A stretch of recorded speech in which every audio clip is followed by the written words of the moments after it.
All right, let's talk about the Trump tax cuts. The propaganda is out. I just saw a Facebook post this morning saying how these Trump tax cuts will bury veterans, and we all thought that the president loved veterans. So anyway, the propaganda is out that only the fat cats will benefit. Everyone else, the little guys, will be taxed more. How does the finance guru see it? You're certainly right that there's a lot of propaganda out there right now, and there's also a lot of misinformation. And let me say this to start. This is not a plan that is built to benefit the fat cats. It's just not. But on the other side of this, these tax cuts are actually unpopular based upon polling, which is unusual because if people are going to get a tax cut or they believe they're going to get a tax cut, that should be something that's popular. So why is it not popular? And I think it was just simply made too complicated. And it looks like Congress is just all about self-interest, which, by the way, it is. But let's take a closer look here. I have to generalize in the statements that I'm going to make, King, because everybody's tax return is unique and everybody has a situation that may be slightly different, and of course that can change the tax picture.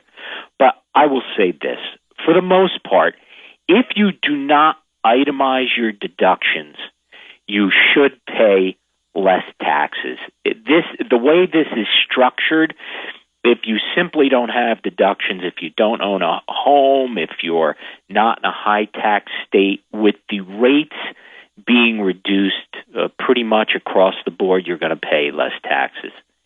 However, if you do itemize, this is a situation where it's not just going to be a break even here. You are probably going to pay more taxes.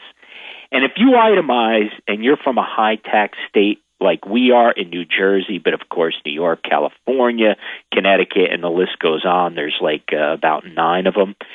Not only are you going to pay more taxes, you potentially are going to pay a lot more taxes. And that's what I think really disturbs people, that particularly in New Jersey, a lot of people are looking at this and saying, I'm quite frankly going to end up on the short end of the stick. And they're right.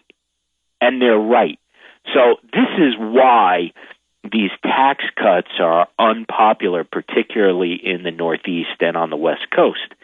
Now, on the other side of this, King, the corporations, they're going to do great.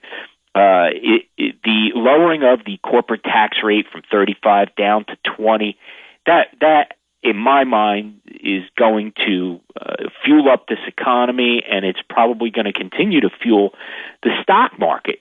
So in that regard, I think they've actually done a very good job, and what they intended to do, it looks like they're going to achieve, and that's to make U.S. corporations more competitive on the global front. That's great. On the other side of this, too, some of these pass-throughs, some are going to be better off, and some may not. The pass-throughs, like S corporations, LLCs, they really haven't settled in on where this is going to land. So we don't know, but I suspect some will do better and some may not. But look, let me finish this topic with this. I don't like to see the tax code picking winners and losers. I think there was a real opportunity here to have everyone win, and the way that could have been done was simply having modest tax cuts across the board for everybody, top to bottom.